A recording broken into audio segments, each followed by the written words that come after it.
Миите во земјата беа исполнети со верници. Иако времето беше врнежливо, многу од нив се молеа надвор.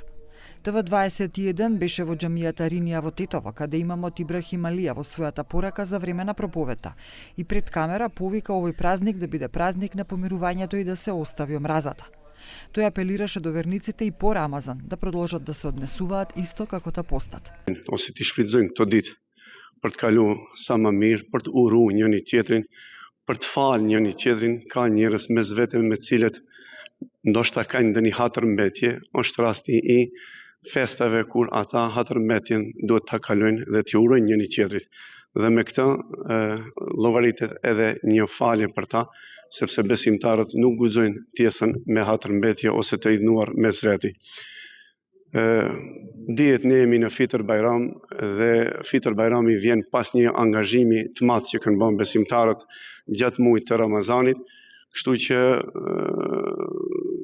kurorëzimi i krejt kësaj sakrifice Allahu Xhaleshanuhu e ka bën që të ketë festë, që të di festat fetare lidhen me obligime fetare dhe njeriu kur kryen një obligim, logjika e festave është njeriu kur kryen një obligim ka të drejtë të festoje sepse i ka dalë puna mirë. Граѓаните кои ги сретнавме во џамијата со апел за солидарност и добрина.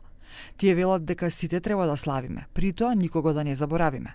Според нив овој празник носи радост и треба да се слави со отворено срце и љубов. Mendoj se me mesazhi më adekuat i kësaj feste madhështore do ishte që të ketë harmoni, familjarizim dhe mirëqenie mes njerëzve, pa parasysh se cilës përkatësi fetare i takojnë.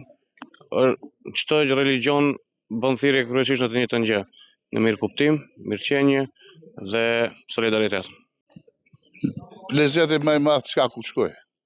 Vetëm se kush e përdor. Sidomos muslimanë kemi thënë vetit se cilë duhet mendojë për ata. Elhamdulillah, falenderojmë Allahun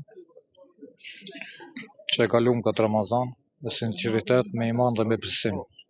Një jetë edhe duhet të mbështetemi edhe në vllazërit tonë në Palestinë. Jo veç për tote na. Në anën kanë botës ne kemi vllazërit tonë. Nuk duhet mendojmë veç për veti, ne duhet mendojmë edhe për vllazërit tjerë.